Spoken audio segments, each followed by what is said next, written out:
Hello, hello. We are so excited because today's guest in today's episode is a good one. We had the honor of interviewing Michelle Campbell. She's an author. She's the founder of the nonprofit #Stability, which is a nonprofit dedicated to fighting for housing security and financial empowerment. And she is proof that life experience, resilience, and purpose driven action can truly build something life changing. We had an incredible conversation that went through the deep valleys of what $500,000 of debt looks like, the trauma, and then how she's using all of her past experience to love on her community and the world at large. So let's get into it. Welcome to Find Your Fuse, the podcast and community for women who know they're meant for more. We're your hosts, Brooke and Kelly, two founders, two entrepreneurs, and two best friends who are figuring it out just like you. Because if you have found that success is anything but a straight line, then you're in the right place. Join us each week as we go through all things business and all things real life. We're going to bring you along for the highs, the lows, and everything in between. Grab your drink, get comfy, and get ready for a chat with your new best friends. Let's like this shit.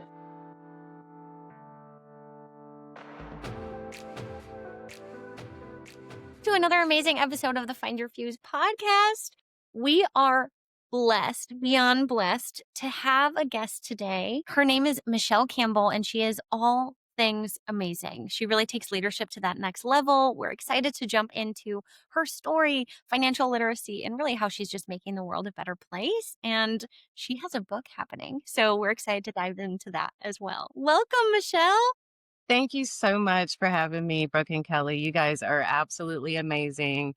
I don't know that I'm subscribed, but I do listen to your podcast, so I'm super excited. Thank you. That means a lot to us. We're happy to have you on and to have a really fun conversation. But before we dive into all of the goodness that we know is coming in this episode, can you just tell listeners who you are, what you do, where you're at in the world? Just give them a little precursor onto who you are so that the rest of your story makes a little sense. So what do you need them to know before you hear the rest? Yeah, so I always describe myself as a serial entrepreneur. I feel like, honestly, in my own way, I was writing business plans as early as I could draw with like crayons. I always had a business idea. I was that person that was always selling friendship bracelets, had a lemonade stand, babysitting. I was always doing something. And so back in college, started my very first company in real estate investing, and that was successful until like the market collapsed. And then did a bunch of little small businesses, then got into trucking, which is that even still shocks me to say because women in trucking, like you just don't hear that. But 18-wheeler over the road trailers going coast to coast, like it was a blast because it was different every day. And I'm really good at putting out fires. But I had no idea that all of those different businesses that I was creating and all of the entrepreneurship and just that mindset to be an entrepreneur was setting me up for what I'm actually purposed to do. You know, back when I was in real estate and in trucking, I didn't have money to hire a me. So I self-taught myself the accounting, the tax, everything that I needed to know, even the legal side of things to run the businesses. And then lo and behold, I find myself becoming credentialed with the IRS and I specialize in tax resolution and I'm getting people out of seizures and audits. And that's kind of like in a nutshell how I got to this point. I did write and publish a book titled Bluebird, which long story short, it is the story behind my cause. I also have a nonprofit, #Stability, and we empower through financial literacy. So still a jack of all trades, still a serial entrepreneur. I'm not finished. I have a lot more things on my list, but that's kind of my story. Love it. I love this. One thing I want to highlight, or actually two things I want to highlight in it is one, thank you for just sharing every piece of it because I feel like so much of us, especially entrepreneurs, I think many of us are very multi-passionate. I know that's not true for all. Some people are like, I love this one thing and I'm really freaking good at it and I'm going at it and I love that. But so many of us are multi-passionate. And I know for years of my life, I felt like a basket case and so messy for pivoting so much because I was like, I want to do this. Actually, I love this. And I want to do this. Can I do it all? And it made me feel so messy when in reality, I think a lot more of us share that multi-passionate and multi-interest experience in life. And it's so inspiring to see other humans, especially other women, go, no, I don't have to be one thing or say one thing or do one thing. I can do it all. And all of these different pieces of me get to fit into my different stories in my life. So thank you for sharing that because, I know there are other multi-passionates out there who are like, yes, not alone. Yeah, like absolutely. I honestly really believe that everything all works together and everything really is purpose. I know there's, a group of people that do not like to hear that, but it Mhm. does.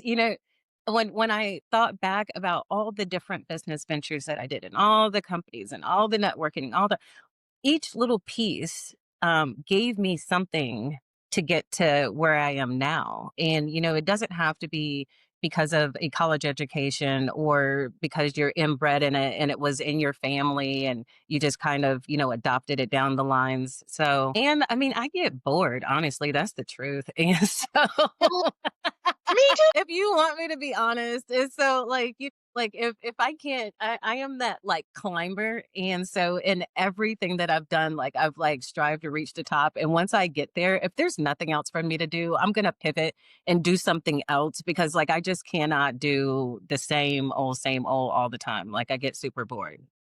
You think No. I Yeah. do think there's a huge power moment of, hey, just because I didn't go to school for X, Y, and Z doesn't mean I'm Right. not a badass and will teach myself. Right.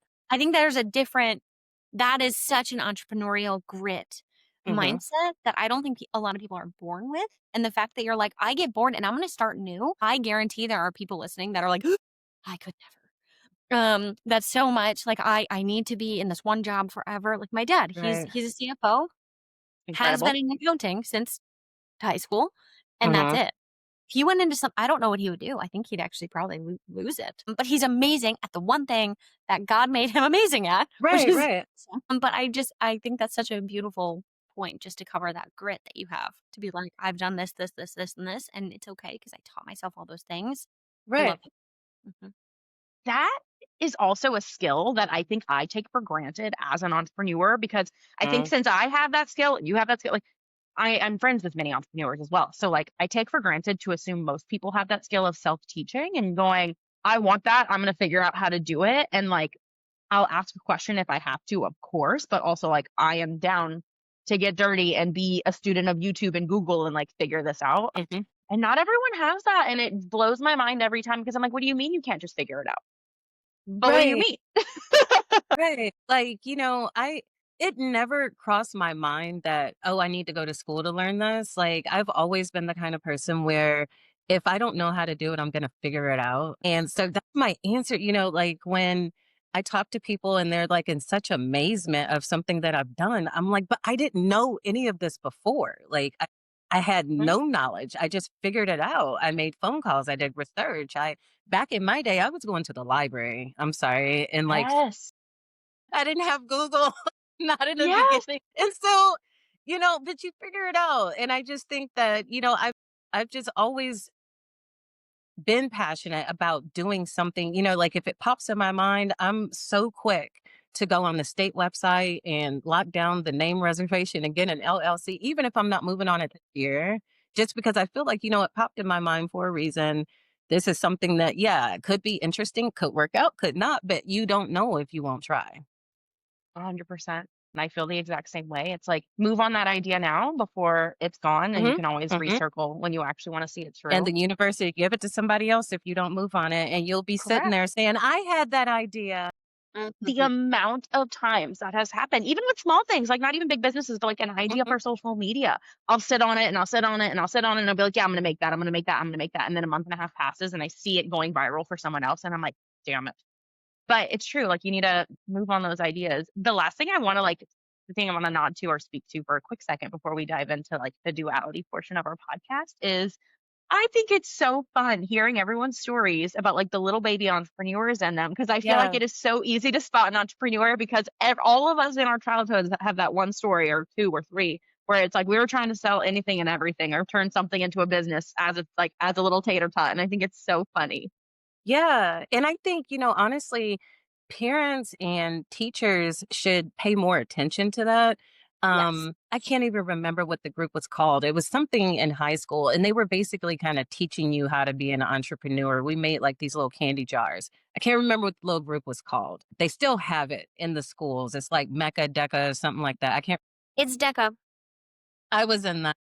but still, I didn't even realize that I was so excited about that group. And I had no idea that that actually was my path. I wasn't supposed to go and be somebody's employee, at least not forever. I was supposed to be there long enough to learn what I needed to learn and then go off and do my own thing. And so, I mean, some of us are born, some of us are made, but I really feel like I was just born this way and super grateful. Like, it's a hard life because you have to go out there and make your own. Yes. Yes. Oh You my know, God. you can't go clock in and clock out and make a paycheck. Sometimes that makes me jealous, but it's so much more fulfilling when you know that that was your blood and your sweat and your tears and you went in and you did it yourself and nobody helped you and you basically get to write your own paycheck. Yes. Yeah.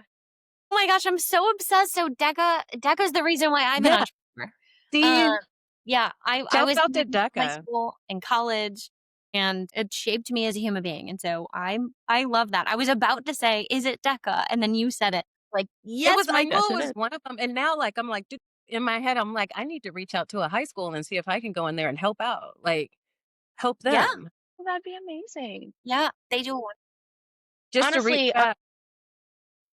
oh, go ahead. No, I was finished, like, just to reach back, and Reach back. I was a part of this group.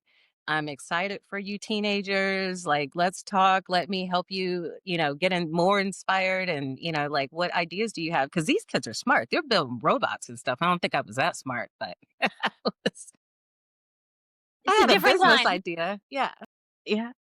This is my formal request to DECA, if you're listening, to maybe they did exist. And I'm from Campbell, Louisiana, very small town, south of New Orleans.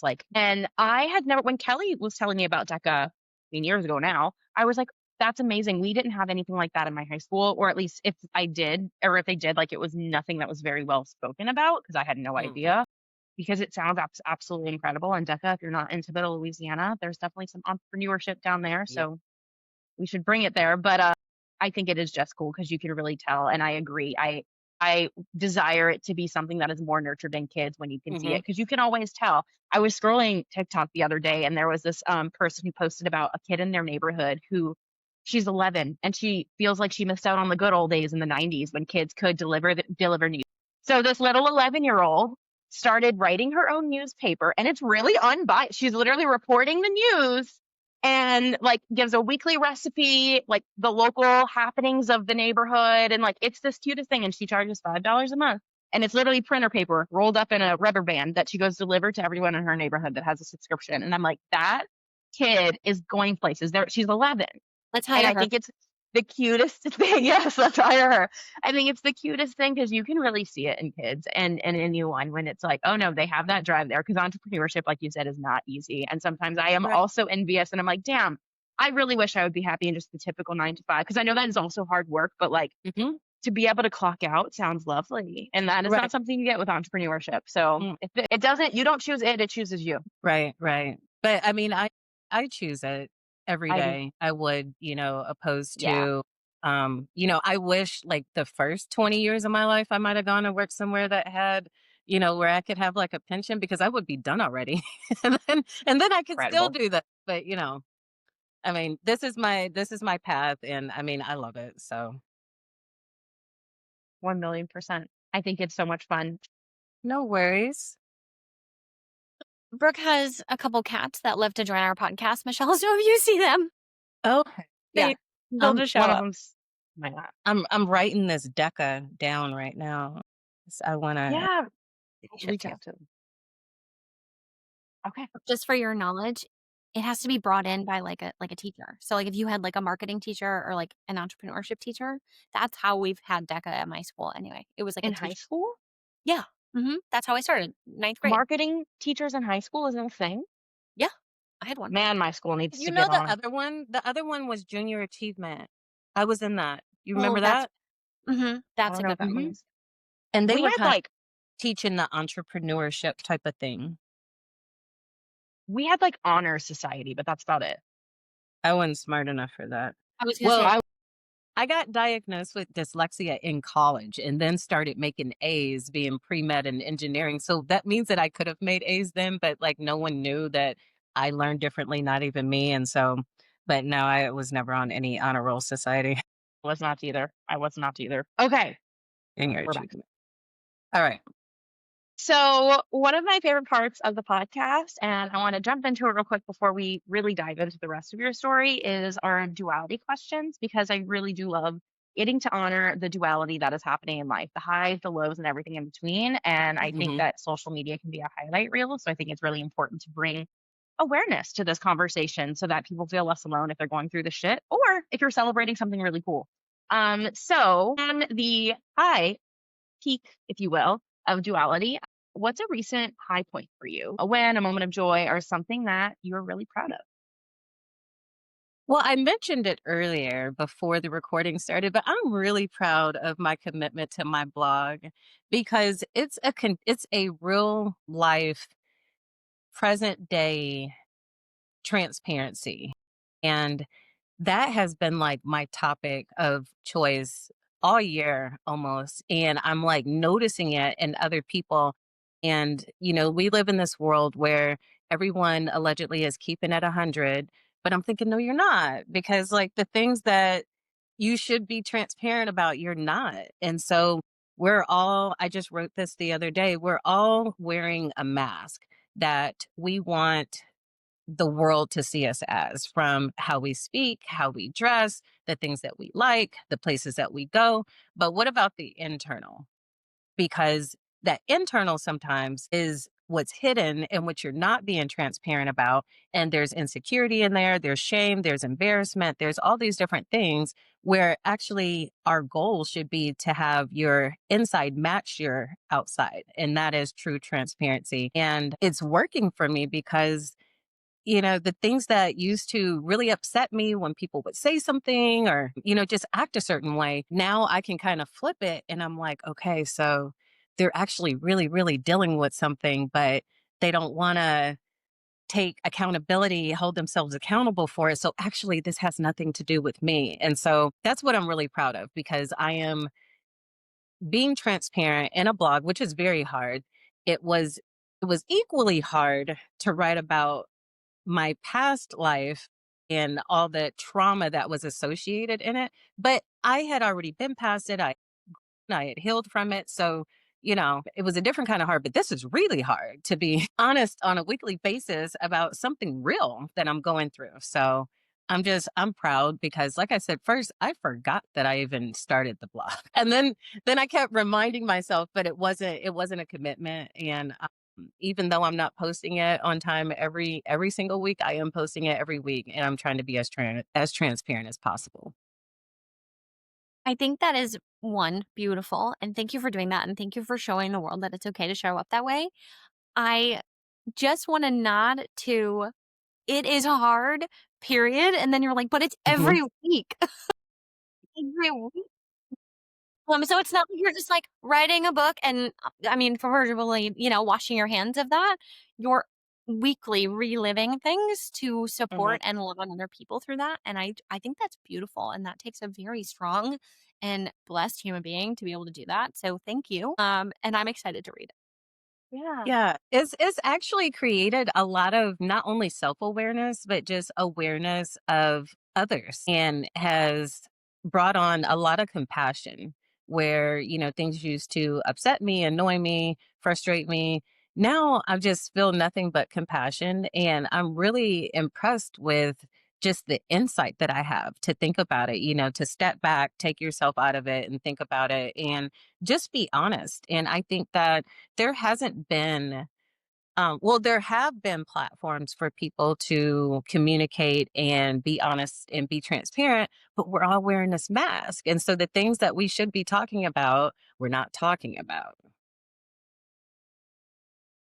100%. And I think too, I think there is just so much beauty in the fact that this, in a way, I'm going to say the word forces, though I know it's not, and Mm. not in a negative way, for you to sit down and reflect on a very consistent basis. And that's probably what has given so much awareness and that elevated empathy and compassion, because I think a lot more of us could benefit from that, just sitting down and reflecting on, an experience you had, and what maybe you did right in that experience, what maybe you could have worked on in that experience, and et cetera, et Mhm. cetera. I think so much in life, we all live on autopilot and we're just putting one foot Right. in front of the other and keeping going, going, going. And we don't stop for a second and look at where we've been, what we've done, what we've achieved, how it felt in the process, how it may have impacted others in the process. And the world would be a kinder place if there was more of that reflection and awareness and intention. And it would bring more compassion to everyone. So I love this moment for you and how you are sharing your own experience with it through the world. And hopefully people listening to this can take inspiration from this. And hey, you don't have to do it publicly. It could happen every morning in your own private journal, Yeah. but it's important.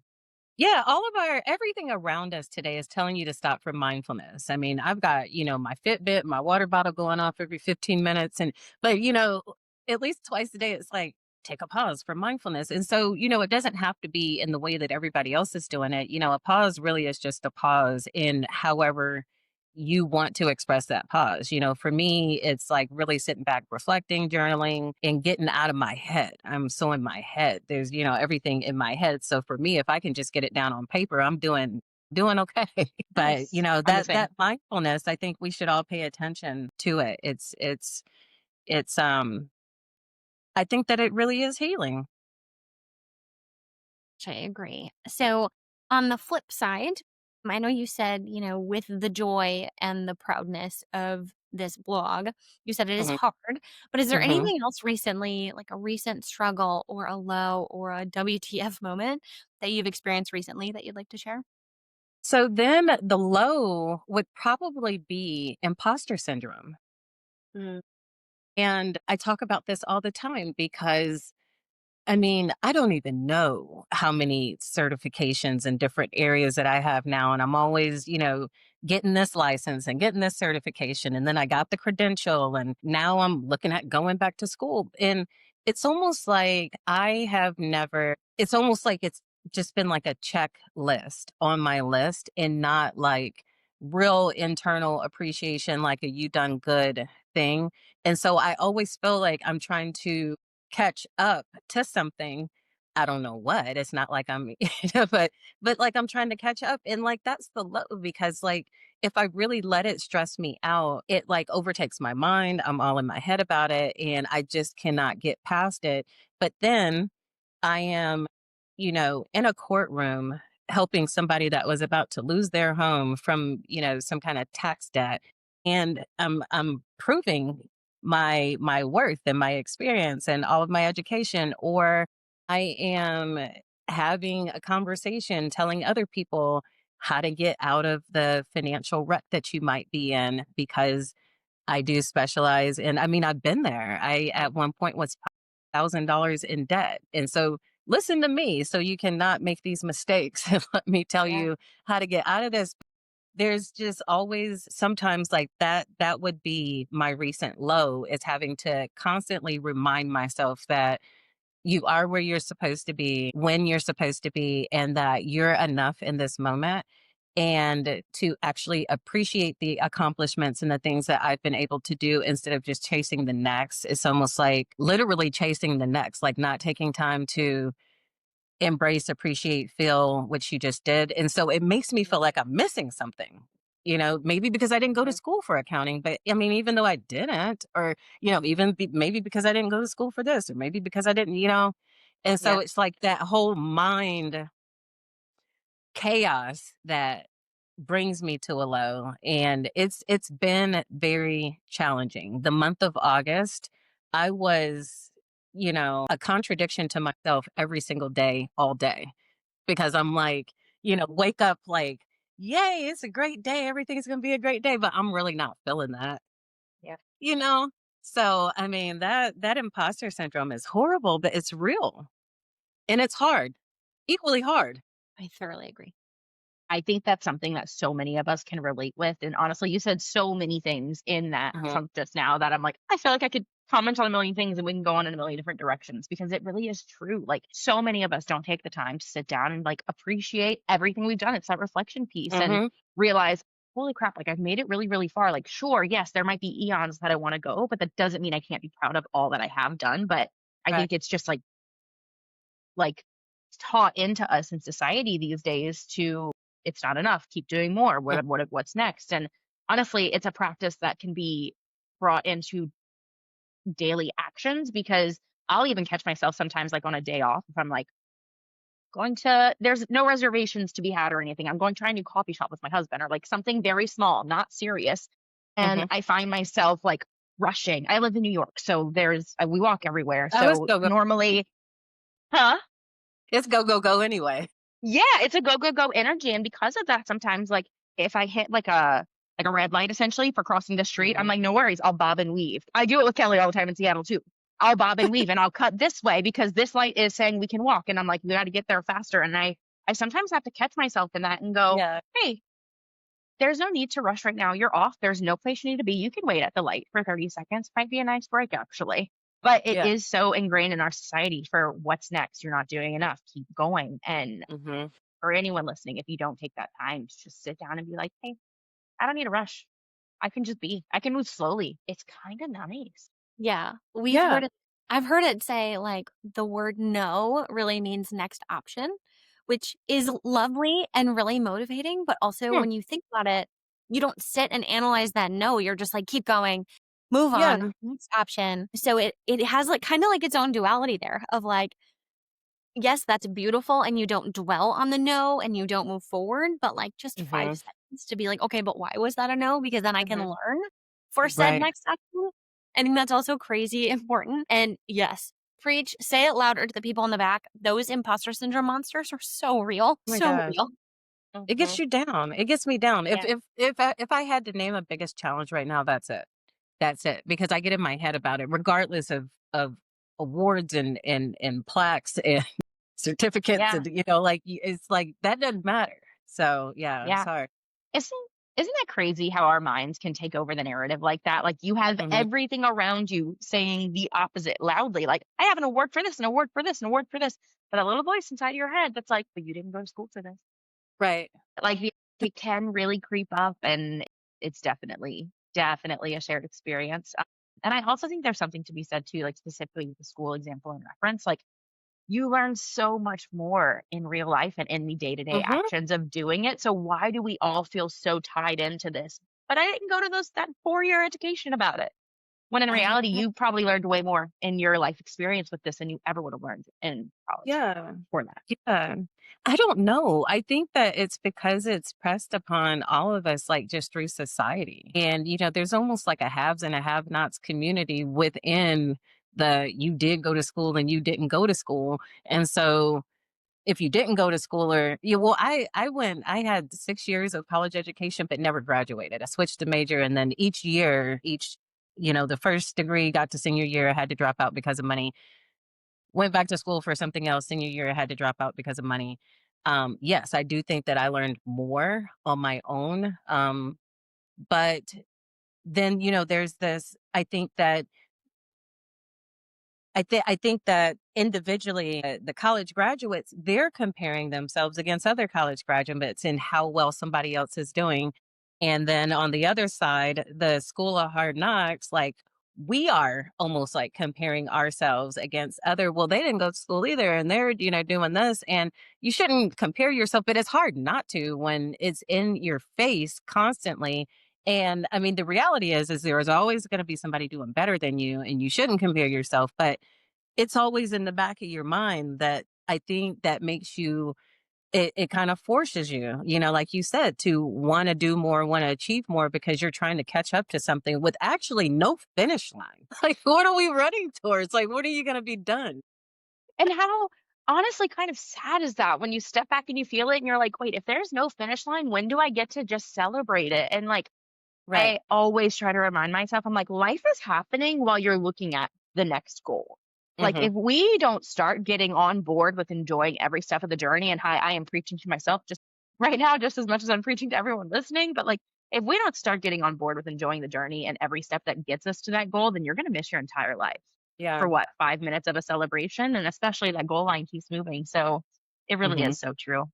Yeah, it's almost like time management, but like life management that like I feel Yes. like probably everybody can work on it. I know that I'm good with work-life balance and time management, but like, actually appreciating and taking a pause, in between different tasks and goals, then yeah, I know I can work on that.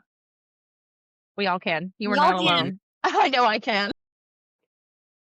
So let's kind of dive in a little bit to, we mentioned earlier, you are an author. Mm. You wrote a book called Bluebird. What inspired you to write this book? I know it's an incredibly vulnerable one and people can really learn a lot about you and your story within it. So can you tell us a little bit about Yeah. why you wrote this? So I wrote it because it was so eye opening how I was able to put all of my past mistakes and challenges and failures and downfalls, how I found out later that they were all purposed. And it just blew my mind because it's almost like once I had that realization, I went to sleep and I woke up and my whole life was different. Like, I'm like, it really felt like that. It was gradual, but it felt like that. And I honestly think that that's what we're all supposed to get from life. Nothing just happens just to be happening.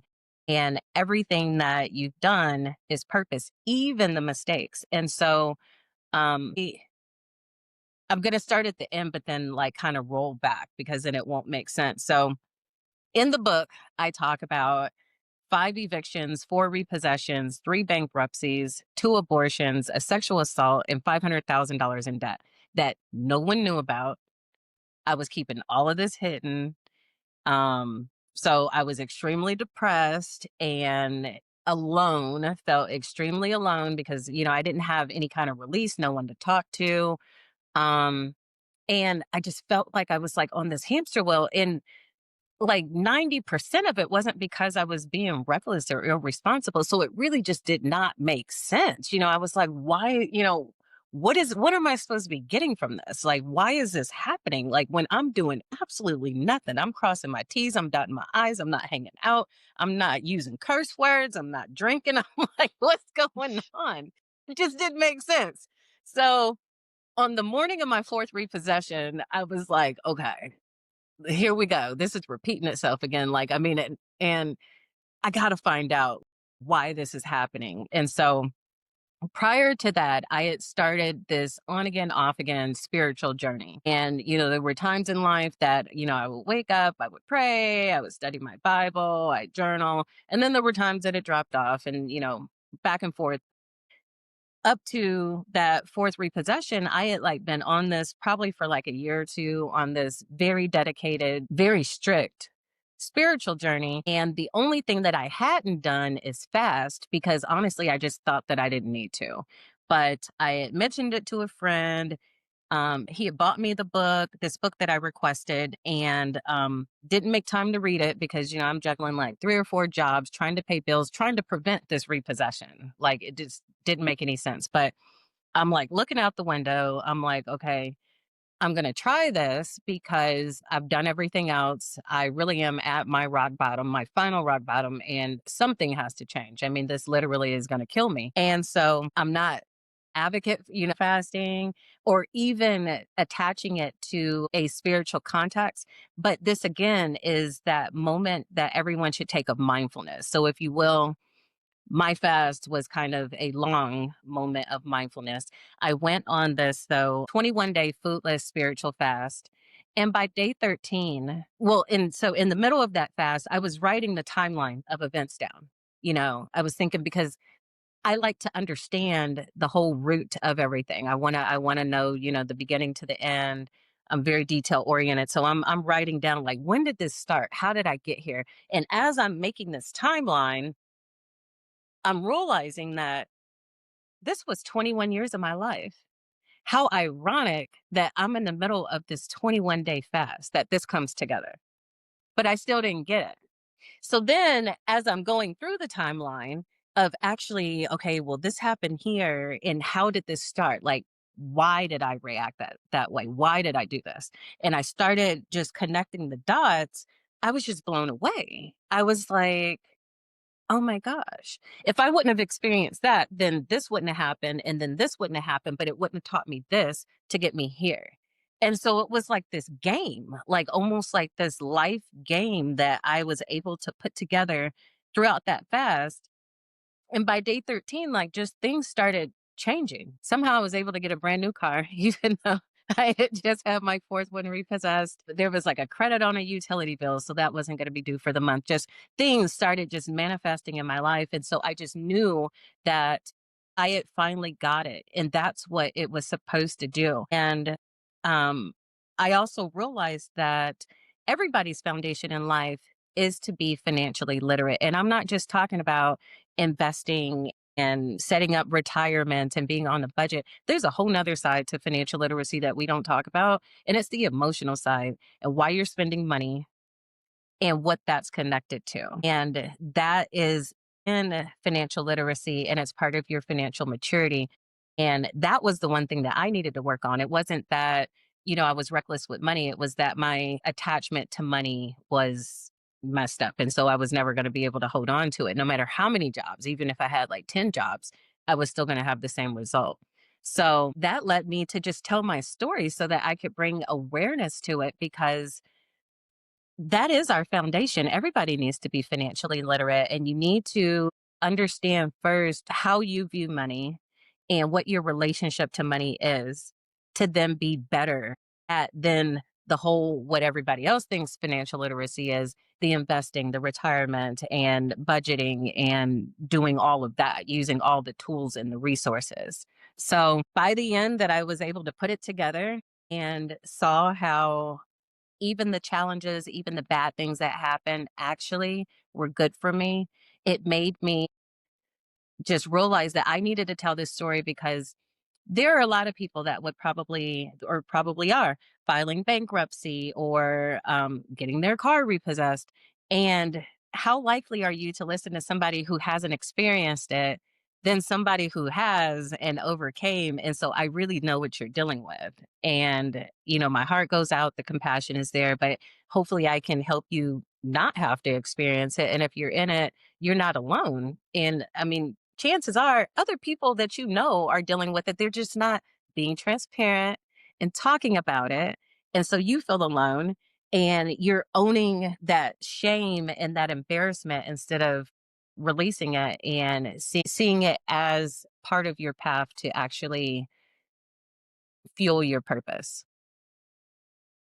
Gosh, there is just so much there, but I want to start with like a thank you for your vulnerability and Mhm. sharing and all of these incredibly hard experiences that you're right. Like there are so many people who are experiencing one or three or five of those exact things Right. that don't talk about it because it's hard. And I really want to hold space for that. And I'm sure even for you with writing it, like it's not easy to share these things with the world because there is such a shame and embarrassment and a guilt that can be attached to it. And there doesn't need to be, but Right. gets hard to talk about, but in reality, there are so many people experiencing all of these things. No one is alone. And something that is entertaining to me, if you will, is the fact that everything in life is a pattern.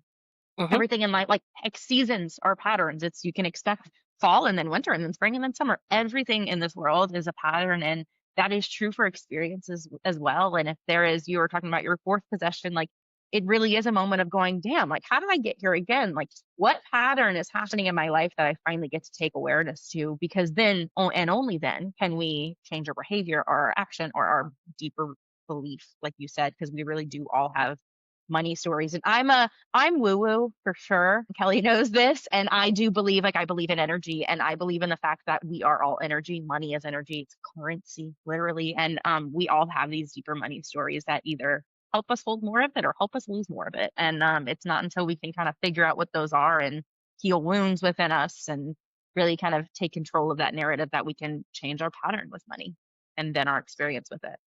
Hmm. I think When the reality, I mean, and now, and I just randomly look at the clock, that 21 kept presenting itself, and it always lets me know that I'm on the right path, and I'm like, I randomly look at the time, it's something 21. Like it's I know that I was supposed to go through all of that to get to this place, just so that I could connect with the very people that through all of those experiences were preparing me to help. I didn't see it that way, but it blew my mind when I realized it, that wow, me going through all that, now those are the very people that I'm helping. It seriously warms my heart. And I mean, I want to help as many people as possible, and just, like you said, let them know that they're not alone. You're not. Yeah, I think the the fact that you went through it and then went, "You know what? I'm gonna write a book about it because I Hmm. was there." I thoroughly believe you that people that are in the same kind of struggle pattern would rather hear from you than Hmm. someone that's just like an investment banker, you Right. know? Um, and I think that's really powerful and your heart is absolutely in the right place. Um, I know you talk about this a bit, but it's the divine beauty in the Hmm. struggle. Hmm. And I think just that statement alone is so beautiful because Brooke and I say it all the time. Like, there is joy in the sorrow. There is. That's how everything is made. You know, everything has a balance. And so can you just talk about that a little bit? Yeah. So for me, there's two parts of that, just that little subtitle, Divine Beauty in the Struggle, because one part of it that stands out the most is the physical. No one knew what I was going through. I felt like I looked like crap. But I'm getting compliments and people think that I have more money than I do. And so whatever it was, I was carrying it very well.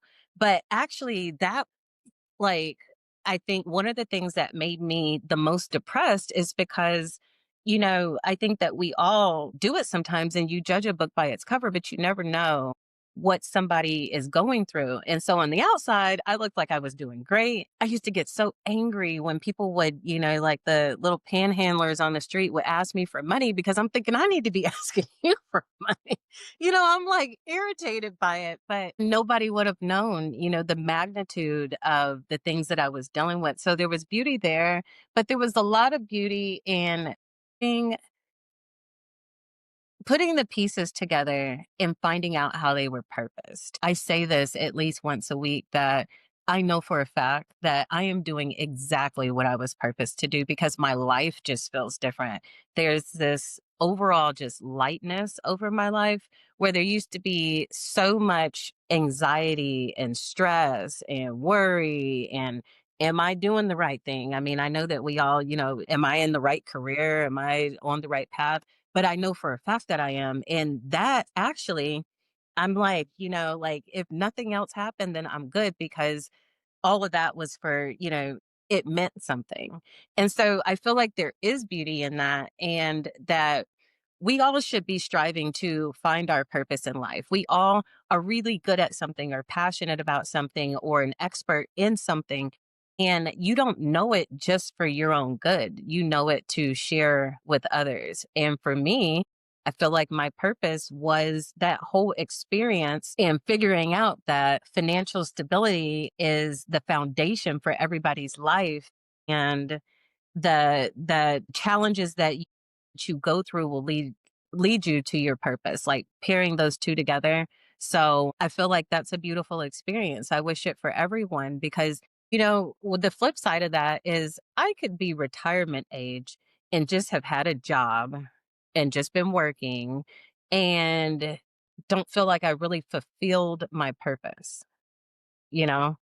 Yeah, yeah, you built retirement up and you worked, you did your 20 years, your 30 years, however long, whatever, but did you really do you have like that how can I describe it? Like that self-fulfillment feeling when you know that you're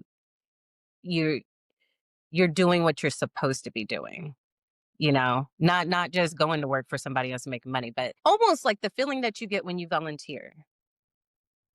No one ever walks away from volunteering feeling bad. You feel fulfilled that you were able to passionately do something else and that it was purposed. So, but there's a life feeling for that when you are living in your purpose as well. I truly believe, I believe everything that you just said. I believe that there is so much happiness in a life filled with fulfillment. And I believe that anyone who is feeling lost or empty or stuck, that is a good place to start. Where do you feel most fulfilled? Where can you find that fulfillment? Because if not, what is the point of all of this? What is the point of waking up every day and getting dressed and Right. putting on clothes? Like, what is the point of all of this if not to feel fulfilled in what you're doing? And that is why I am a huge believer in like do stuff that makes you happy every day. Yes, like you said, we could just go to these jobs that make great money but make you miserable. Like, but what is the point?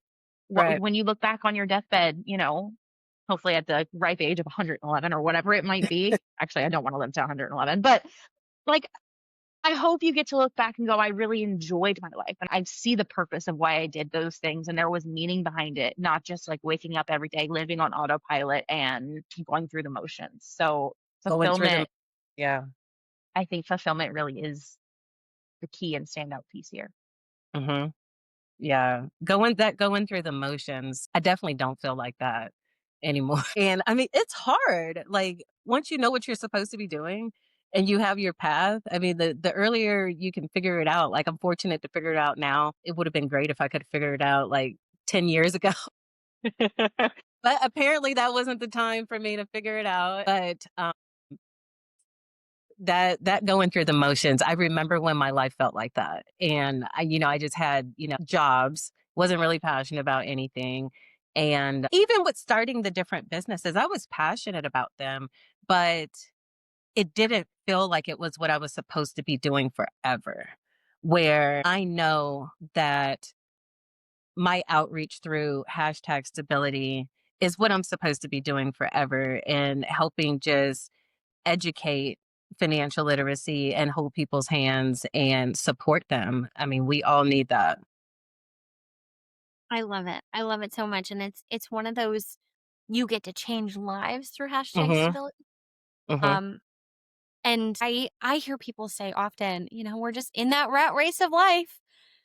And I'm like, literally for what? You're working for the man to pay a different man. Like this is a lot. Um, why can't we do something through joy, but also love on people through that and make the world a better Right. place? Like that's gotta be it. And I love that you're like, you know what? It wasn't my time 10 years ago, Mhm. but It now is wasn't. my time, and I get to serve better because 10 years ago, me, it wouldn't have worked out the same.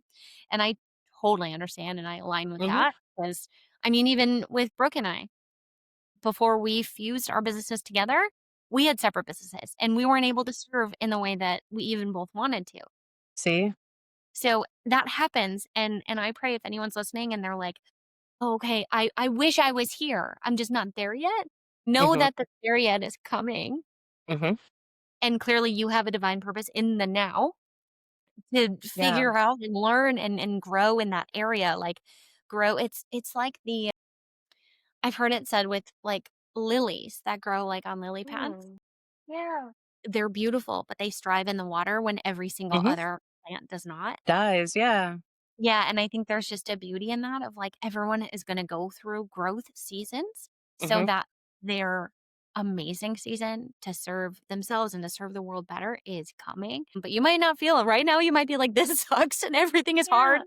Yes, yeah. Yeah, but again, it's like being where your feet are, even in the crappy times, Mhm. because you're never going to get those times back, no matter where you are. Right. And even that 21-day fast that I did, I couldn't have done it a year earlier because it wouldn't have been 21 years that I was Right. adding up of going, going through it. Like it all, Yep. and a lot of people don't know this.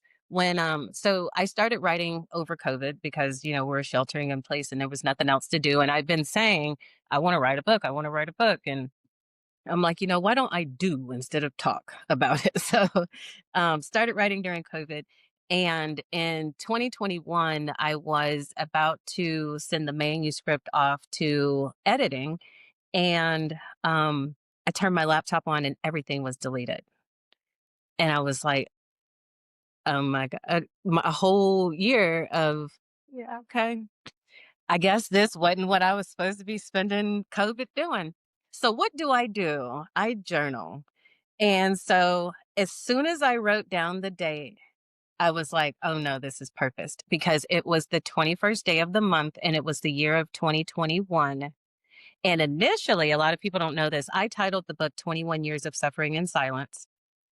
That was realized over my very first 21-day fast that it had been 21 years of struggle that all added up to be actually good for my purpose in life. So, yeah, had to go back to the drawing board. I couldn't remember anything. I couldn't remember how I started it. I couldn't remember anything. But I think, well, I know the second time around, I was a lot more honest. I was trying to protect people the first time. And the second time, like, I'm, banging the keyboards and like, Mhm. because, you have to transport yourself back there so that you can try to feel the emotion. But, um, I knew that that was purpose just from that. And then 21. how I said, looking at the clock randomly and it'll be, 1:21 or 12:21, like that kind of is like my guide. I feel like it's like my spirit number or something.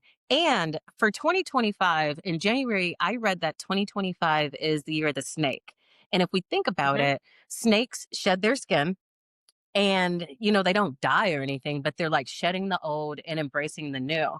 And almost everybody that I've talked to, including myself, this year has, it's been different. And, change is very uncomfortable. I'm experiencing it, brand new literary world that I've had to learn and adjust to, not like finance at all. Mhm. But, everybody is experiencing that shift. And but I feel like it really is setting us up for whatever, this next phase, however long that run lasts. But I'm just happy Yeah. to be done with the 21 years. Like anything could happen now. I'm like, bring it on. Like if I can get through all that, like, I can do it. No coincidences.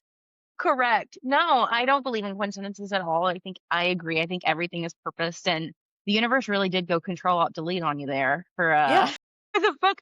But I think what's interesting too is like it's uncomfortable, right? Like, getting you said you were kind of protecting people still and it was a harder right the first time and there wasn't not as much honesty, but like, like it was a little more sheltered or whatever it may have been. I think the universe really went, nope, you can write this better and deeper and Yeah. more openly. But you needed that moment of practice. And maybe that's all it was, because I do think Yeah. everything happens for a reason. And it's kind of like talking on camera. Like, if I could go back to the first time I talked on camera versus now, like it is a night and day difference. And Mhm. what I'll share on camera now is a night and day difference. And it really does just take getting Yeah. comfortable and Yeah. getting used to it. But once you do, then, all bets are off. And I think obviously this second version of what you were able to write, which is now what Bluebird is in many ways, is so much more open, honest, and vulnerable and will help people because of that. Yeah, I mean, I still protected the characters in the book. I Of wasn't course. really trying to out anybody, but I had to tell a certain degree of level of their involvement in my life so that the reader would understand why I was so stressed out or why it was so bad. I mean, today I can justify everybody's story. This was going on with them, and that's why they reacted like this, or, like I could, but if I justified everybody's story, I don't have a story. I was gonna say it is your story to tell. Yeah, Yeah. yeah. Yeah, but I definitely was honest, more honest the second time around. And maybe that is why the universe, throughout the first one, I don't know. Maybe I mean, I definitely gained experience because I've never written a book before, like, and I mean, I still get the question, like, I want to write a book. How do I start? And I'm like, I didn't know I mean, I just started. I didn't even have an outline. I just started like typing it like I was writing a journal, like, Mhm. almost like typing like a timeline. And I just come back and I probably was on the third chapter by the time I put actual chapters in like a timeline and like a flow together. Like I didn't know what I was doing, but that's how you approach everything. I mean, I guess just with that entrepreneurial mindset, there's no class that can teach you how to do a lot of things. So, just Messy inspired action. Just do it. right, exactly. Like, as much as I always say that if I have to watch a YouTube video to learn it, like, I'm already upset. But I'm so grateful for the YouTube Yep. videos. Correct. Correct. But, yeah, I don't like to have to watch a video, like, I rather let me try to figure it out, and if I can't figure it out, okay, I'll watch the video. I am the same. I'm very hands on. Mhm. I'm the same way. I'm like, let me do it. I'll figure it out from there. And then I'll probably do it Right. wrong and then have to figure it out again. But Yeah, watch a YouTube video. so you mentioned your nonprofit stability. Can you tell hashtag stability? Can you just tell everyone a little bit more about that so that they can go love on it as well and we can kind of chat around it a little Absolutely. bit more? So we empower through financial literacy because I feel like it is very important, if not the most important thing in life. Whether you make $10,000 a year or $10 million a year, if you are not financially literate, that means that you're not healthy emotionally with your money, and then you're not spending your money properly. and you're not investing your money properly, you probably don't, I can't imagine you having money problems having $10 million, but I think that you could. Yeah, So 100%. we empower through because I just want everybody to be educated. And so there are, and all of our services are free because I don't gatekeep. I don't think that it's fair that I want to charge somebody just because I happen to know something. Because I mean, I learned it all the hard way. Like, I'm happy to give my knowledge and tell you exactly what not to do. But there are videos, almost like little mini webinar videos that can be watched and you learn at your own pace. Eventually, there will be virtual videos and in-person videos. And I have like 4 board members. I'm still trying to, I would like to get some more because I would like one per department. But once that happens, there will be a grant where if you follow our recipe on taking these classes, like you're really serious about your financial health and becoming financially literate, you take our classes, you go through the counseling, you create your budget, you follow all the steps. If we can see that we can help you, give you like that hands up. Because I think it was a podcast that I was on last week. We were talking about the most vulnerable communities. And for me, I think that the most vulnerable communities are the working class, because there's no resources for the working class because it's assumed that you have a job, you're okay. Where I could disagree with that. Where, if you're under the poverty threshold, then there's government assistance. If you're a vet, if you're sick, if you have an addiction, your retirement age, there's assistance out there for you. But what about single parents that also work? What about the working class singles? What about married couples with no children that both work? That doesn't mean that you're not going to run into having financial problems. I mean, things happen. Sometimes you might have had an emergency fund and you had an emergency that wiped you out, and then you had another emergency, or you needed a car, you had to travel because of bereavement, or who knows? I mean, it could be anything. Where who are you going to call for help? And I remember the moment that just hit me in the face. That there were actually like 2 small moments. One was I had like a business loan with a friend, and, I'm homeless. And so, like, I'm like, I cannot make loan payments because I'm having to figure out like where I'm going to live and still work. And it sounds funny, but yeah, you can still work and be homeless. Like, to me, not having an address, not having a place that you live where you get mail, that's homeless. And Mhm. my dogs and I, we were in a motel, like one of those where you could pay every day for like $50, $60 a night, something like that. But she told me, she said, there's tons of assistance out there. Like, there's no way you're homeless. And I'm thinking, okay, yeah, there is, but they're not helping people like me. I don't have any kids. Um, I guess I earn too much, so I don't qualify for, any of this other stuff. And it just, I mean, that's the point that I swore I was like, when I figure this out, when I get back on my feet, I'm gonna do something about this, because there's not a lot of organizations that are taking that into account. I feel like we are like a silent or hidden demographic that you have a job, you're okay, you're not experiencing anything. And that's could be further than the truth. And so, I mean, we help everybody, but that's where my heart goes towards because, that was me. I experienced it. No kids and not married, but still working, and you don't qualify because you make too much. And, there's a place that said, well, if you had a kid, then we could help you. And I'm thinking, well, how responsible is that? Like, you suggest It's I have insane to even recommend. right. Right. Like, this is what you suggest.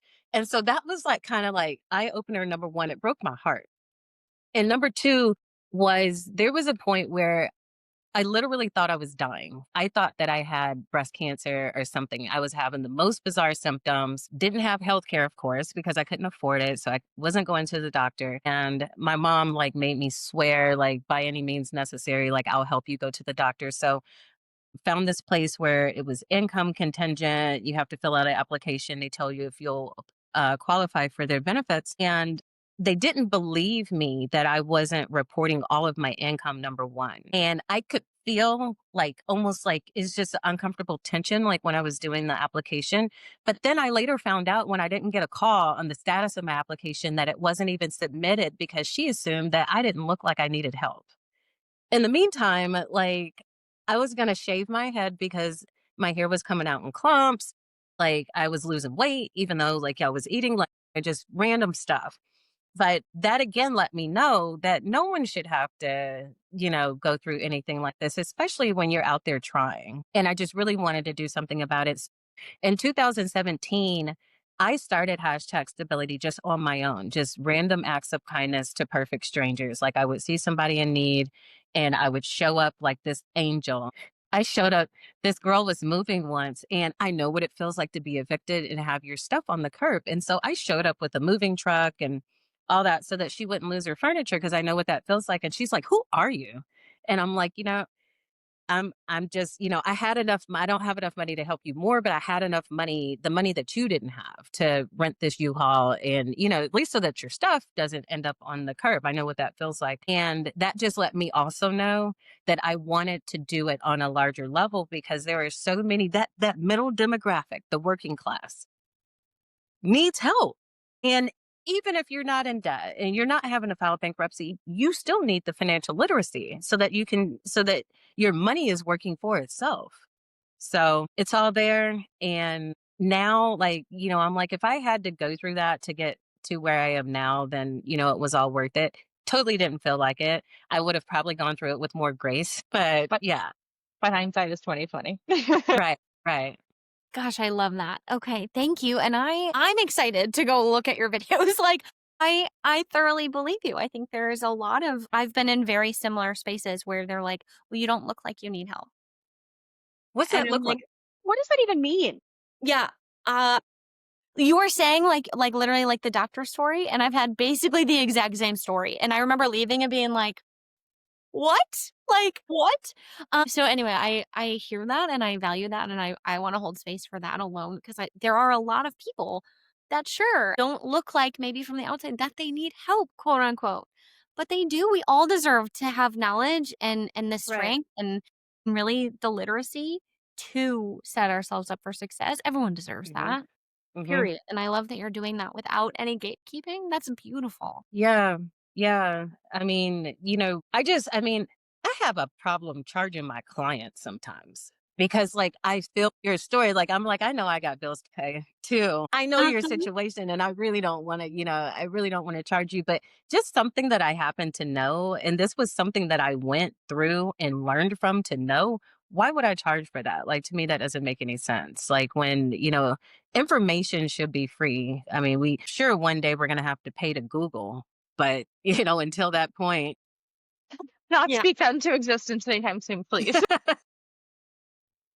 But in the spirit of supporting and not gatekeeping, are there a couple just like quick hitter actionable tips that are simple for people that are listening that maybe you're feeling stuck no matter where they are in their journey? absolutely. So, the first sounds so simple and it's so much easier said than done, but it's just that moment of honesty. So, for me, it wasn't until I was like, okay, this is a problem. I need to address it, stop running from it, answer the 800 calls, the 800 phone numbers that, keep calling my phone, open up all this mail that I haven't opened because I know that it's, past due credit card bills and face it. I put it on a spreadsheet just to face it, to know what you're dealing with. Because a lot of times I think that fear gets in the way and shame and embarrassment and head in the sand where you don't even just take that first step, and we never want to admit that we're defeated and that we don't know everything, but we don't know everything. And, let somebody that does this for a living, like kind of give you some help. So the first step is just that moment of honesty. And then after that, see what it is that you can work with because even whether we're talking about fixing your credit score or getting out of debt or investing, start where you are. I used to be that person that was under the misconception, especially with investing, that you can't invest until you have this much money or it's too hard to learn, and so I'm just not going to invest. So no matter what it is, you got to start where you are, but you have to know what's coming in and you have to know what's going out. I love Dave Ramsey. I love the way that he teaches the debt snowball. But there are a Mm-hmm. ton of ways to pay down debt. I really feel like there's so many ways. They all work. So it's, a left brain person versus a right brain person, but you gotta live by a budget if you want to at least start being honest with yourself. You have to know how much you at the real honest amount that you have coming in every month. That's hard for me being an entrepreneur, being self-employed, because it changes. So, don't write down what you want to be making a month and, in a dream world, what you hope that you're Mm-hmm. going to be bringing in a month. But a way that I like to do it is I like to do quarterly averages. And so, for instance, I would take like January, February, and March, and I would take my average income for those 3 months combined. I would take my average utility bill totals for those 3 months combined, because that's an average for that 3 month period. And I would base the budget off of that. If you don't have income that is stable, like if you're not on a salary or 40 hours a week hourly income, that's a way to do it. And I just like averages because then honestly, um think about it. If you are averaging something like a utility bill, you're probably going to be paying a few dollars more. So then when it goes up, when electric goes up in the summer and when natural gas goes up in the winter, you kind of have a credit already where that amount that's going up isn't really hitting you that hard. So, but first, that moment of honesty, and then, laying it all out. How much debt do you have? Like you can be in debt and not know how much debt. So ordering that free annual credit report and finding out what's on there, making sure that it's all yours, and just facing it, writing it down pen to paper, because it's typically not as bad. When I wrote down all the debt that I accumulated, the $500,000 number is real, but that's not how much I paid, because there were a lot of companies that had already written off debt as bad debt. It wasn't on my credit report anymore, so on and so forth. But I wanted to add from the very beginning to the end how much I had accumulated, because whether I had to pay it or not, I still accumulated it. So, yeah. I love that advice. I'm a huge proponent of facing it because for me, I know my own habit is avoidance. And I can tell when I start leaning back into avoidance because it does really change everything around me. I do weekly money dates. Me and my husband do Mm, together. And me and Kelly try to do them for the business as well because I really do believe that if you don't face it and you don't know what's going on, how can you ever change it? You right. have to know what's really happening in your business and in your personal life. Like how much money is actually coming in, how much is going out, how much are you spending on random frivolous things, and not from a Mhm, shameful place. I am not the person that's going to say never ever go buy that coffee again. Sometimes a latte brings me joy and sometimes you just need it. But are you doing that every day? Are you doing it 3 times a day? Are you doing that 7 days a week? All of those little baby things add up, and it's not until mhm. you really sit down and you know where that money is going that you can go, oh, I spend $1,800 a month on takeout. Hmm, that Yeah, could that's change, yeah, and that would make I'm not saying I spent, but, that could change. yeah, I have before, though. That could change, and that could make a big knowing that that money is going out there and instead making an action plan to do things differently can make a big difference in my financial reality. So, I yeah, love a money date, and I always like to pair it with something fun. Like, if I'm gonna do a money date, I'm gonna cook my favorite dinner for that night too. yeah, There's a little bit of joy that gets paired with it to make it a little less painful yeah, if it's not something that you enjoy, so I love that. yeah. Talking about money is never comfortable, but I want to hopefully create another Me Too movement around finance where, the conversations when you're meeting with your friends, people that you trust, they're supposed to be your friends. I'm not talking about just random people, but the people that you trust that are supposed to support you, where, you're having lunch and the conversation is, so what's your credit score? And not being embarrassed about it, because, okay, if you have a good credit score, then you could be the person to help everybody else. Or if everybody's underwater, then you all can tackle this and you have an accountability partner. Those are the things that we need to be talking about. What's your interest rate on your mortgage? Having those conversations is what I want to 100. start. And then the things that, you fall into.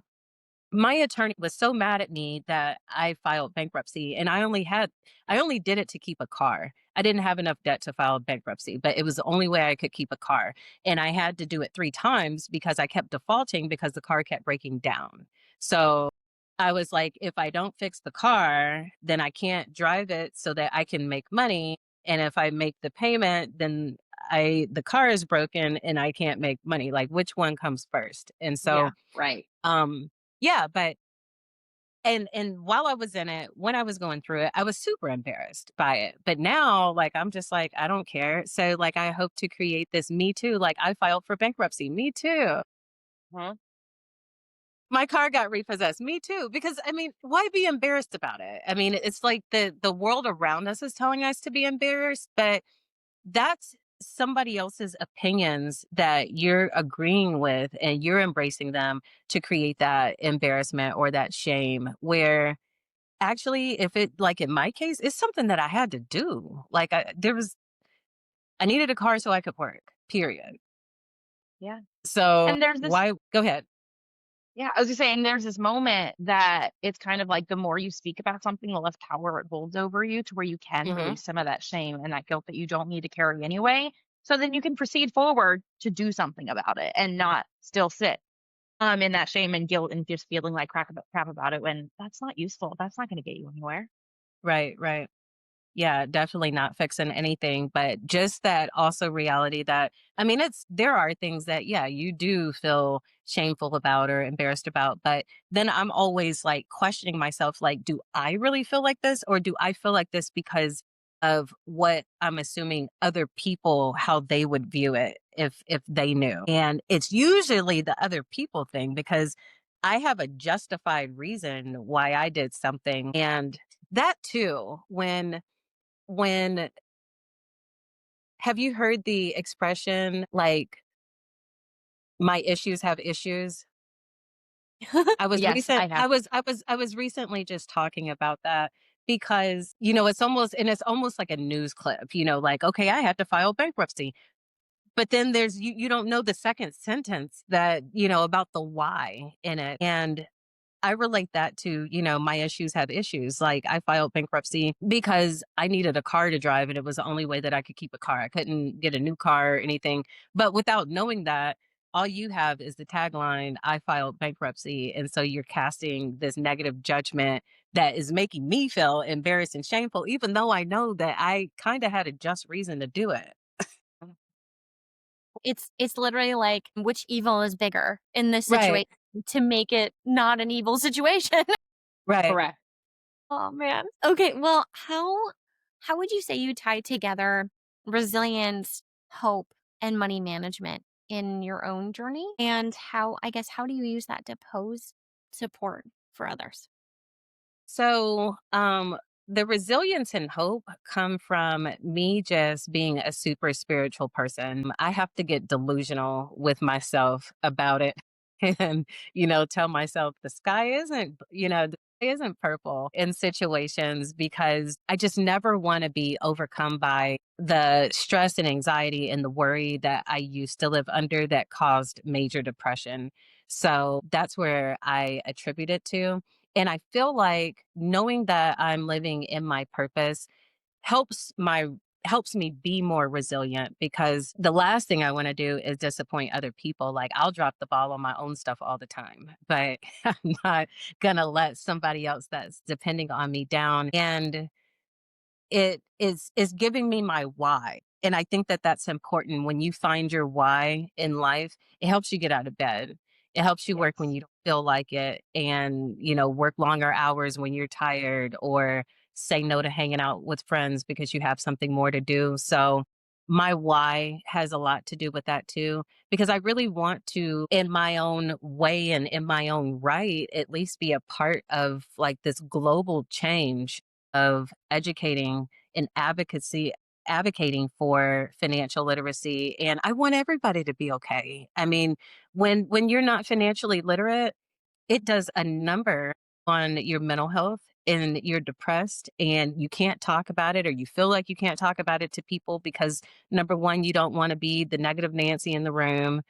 always, you don't have anything positive to say. And then here comes that embarrassment and shame. So then you just hide it all in and keep it all in and keep it bottled up, which is not healthy. And that leads to depression. It leads to addictions. That's not healthy. When all we really need to be doing with each other is being transparent and having the knowledge that we all actually should already have. God bless the education systems. I think that they should start at an earlier age. Yes.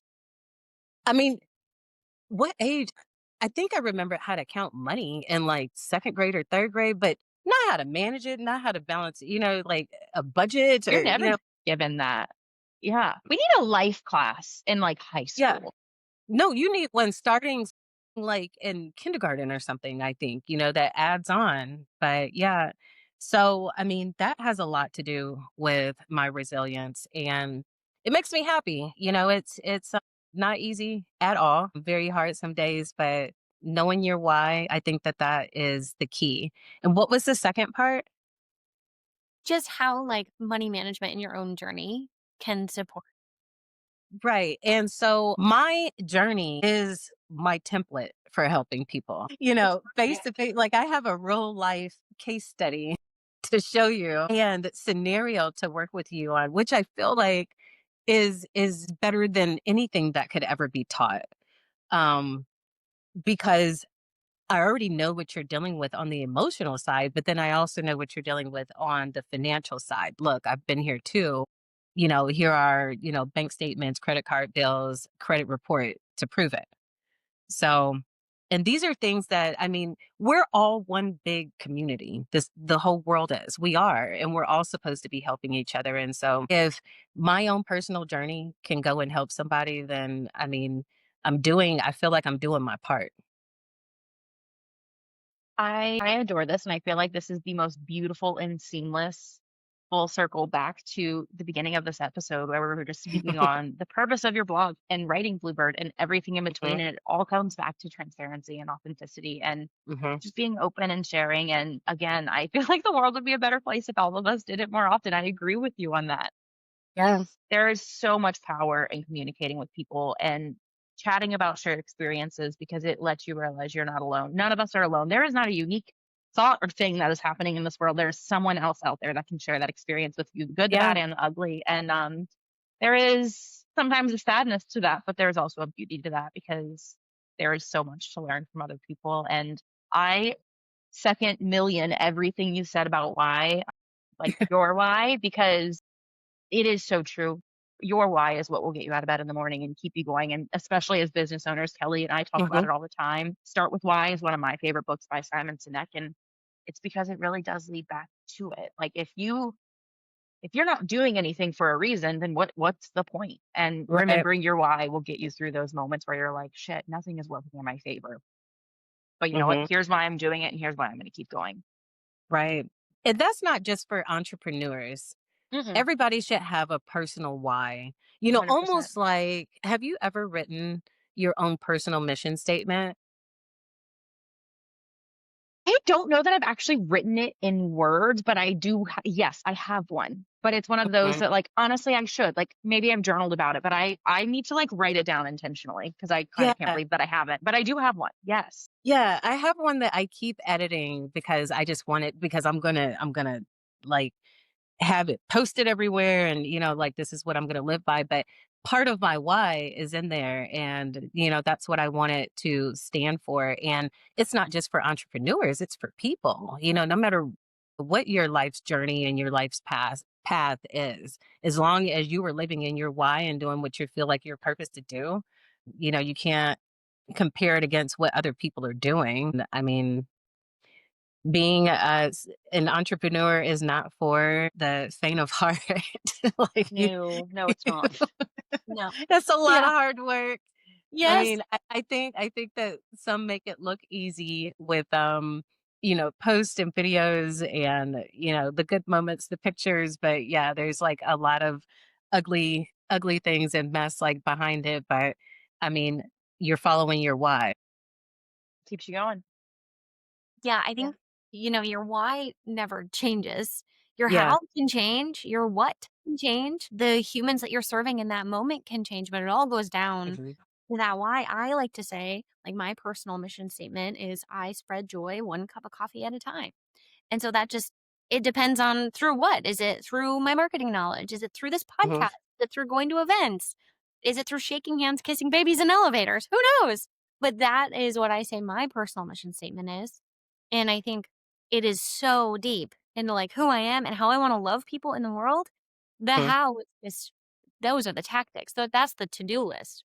Yeah. Semantics. I Exactly. like that you say the how because that's something that I'm working on and to not be so focused on how it comes and be Yes. open to it will manifest in some way, instead of just being, so laser focused on I'm expecting this to happen this way, kind of be a little, laid back and flexible because it all ends up working out when it's supposed to. Every Amen. And time. so, you're like creating stress and anxiety for no reason when, like it has to be this way, come this day, like, no, that's way too Mm, much. Like just to, mm. have it set up is enough. We all have enough stress and anxiety. Let's not add to it for fun. Yeah, yeah, Correct. yeah. Self-perpetuate it. Right. 100%. Exactly. So, Michelle, we have a question that we love to wrap every episode with. And then after this question, you can tell everyone where to find all of the things so they continue loving on you. But this is my favorite question of the episode. And it is if you could go back and sit across from yourself at the start of this journey. So before the business, before hashtag stability, before the book, before everything, what would you tell her? What would I tell her? I would tell her that other people's opinions are not your business. Follow your heart and do not ever lower your voice or your ambitions for anybody to fit into anybody else's box. Follow your dreams. Mic drop. Because, yeah, like none of that did I do. And I unfortunately was used to be in this this life of, people pleasing, looking for acceptance and sense of belonging and letting other people talk me out of things that I wanted to do. And, no, I mean, I'm like, if I wouldn't have listened to them, if I just would have had better self-esteem and been more self-aware and headstrong back then, like, I might not have had to go through, or some of the things might not have been as hard. I still think that this would have been the path as supposed to. But some of the things might not have been as hard because I would have been able to block out the noise. I adore that. Thank you for sharing that. I think that is, we get so many incredible answers to that question. And that's why we love asking it because for everyone, there is a lesson that you learned that you, if you could go back to like the baby version of you, you'd be like, just hold on to this. And the moment of not lowering your voice and continuing to do you and showing up in your world so authentically, I think is a lesson that not only little you could benefit from, but anyone listening, because we do add a lot of heartache to ourselves by diminishing ourselves and making ourselves smaller to make other people feel better. And don't need to. Right. I constantly ask the question, who are you? And I even write about it. And I'm asking the like, who are you? Not what's your profession or who do you think you are? But I believe that everybody has experienced a moment in life that defines them, that whenever they are anxious or stressed or scared or worried or even happy, it is the remnants of that person. And so I, and this is the person you'll always be internally, even through healing, even through self-awareness. This is the person, that person at that point in time that you're defending all the time, that you're living for. I will always be the 4-year-old little girl on the first day of preschool that couldn't make a friend. Because when I think about all the decisions that I made throughout life, they were all because of that 4-year-old little girl. So even though there's been healing through that and lots of therapy, lots of self-awareness, a whole lot better self-esteem today, I still have that 4-year-old little girl that I am defending that couldn't make a friend. And I'm thinking, like you would think like on the first day of preschool, who can't make a friend? Me. True But what I story. know about you today, that just doesn't like to me. I'm like, no way. You were never Yeah. like that. I guess that my light shined too bright and intimidated people, and it continues to do so. But that's why I said, like, don't let anybody, lower your voice for you. And if they're intimidated or so you're triggering something in them just being yourself, like, that's their problem, not yours. 1,000,000%. And also, can we have a moment for if that little 4-year-old from day one of pre-K could look at you today, speaking on podcasts, writing a book, having a nonprofit, helping other people get out of the shit that's going on in their life. Like, Yeah. I could even cry thinking of it. And like, it's just such a beautiful moment of like, look at where you've gotten despite that experience, you know? Yeah. And it's just, Yeah. it's beautiful. So thank you for sharing that in your story with everyone. Absolutely. Absolutely. And the best place to contact me is just my personal website, which is bymichellecampbell.com. So BY and then Michelle with two L's, Campbell spelled like the soup.com, because on that website, my cause is listed. So you can find hashtag stability. My company is listed. So you can find Tax Shell. The book is listed. So you have access to Bluebird and events and even partnerships. I'm about to include the partnerships in any other random thing that I'm working on. My dog has a business. I mean, I'm she does, obsessed. and she's got more Instagram followers than I do. So, Fancy Rocks, like you can find her on the bymichellecampbell.com site as well. Yeah, you got to Amazing. put the dogs to work too. They're expensive. They have to pay their rent somehow, don't they? I look at my cats all the time and I'm like, where's your rent payment, sir? Taking my Right. 30th nap of the day. Yeah. Freeloaders. Yeah. But the cutest ones. Yeah. And now it's funny because like she walks around like I'm a CEO. Like I think she knows that she has Probably. like a little business Mm. and thousands of followers. Like I couldn't believe it. I'm like, how did she get more followers than me? She's Well, fabulous. she's It's nuts. Yeah. Yeah. She really is. Thank you, Michelle. We are going to put everything in the show notes for anyone listening because we want to make sure that they can find you very easily to be able to grab your book, join the nonprofit, help out with any cause, and then, of course, stock the pup. So everything will be in the show notes. Thank you so much for your time today. This conversation has been incredible, and I know it's going to serve so many people. Absolutely. Thank you so much for having me. This was so much fun. I love your platform. I have to, Thank like I you. said, I listen to it, but I don't know that I'm subscribed. I'm bad about that. So I That is gotta okay. make sure that I subscribe. No, because that helps Thank like you. your analytics. We do appreciate it. Yeah, we Yeah. do appreciate it. But Yeah. we appreciate the listening nonetheless. So thank you. Truly, it Thank means so you much to guys. us. Yeah. I really, really appreciate it. Until next time. Okay, I'm going to hit stop. Thank you so much for listening to today's episode. We have new episodes coming out every Thursday, so we will catch you in one of the next ones.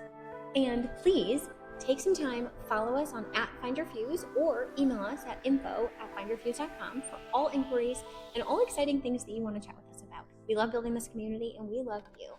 Take some time and leave a review. Anything above 5 stars, we'd love it. But really, we appreciate you and we appreciate your feedback in any form because the more feedback we can get, the better we'll get. Okay, love you. Bye.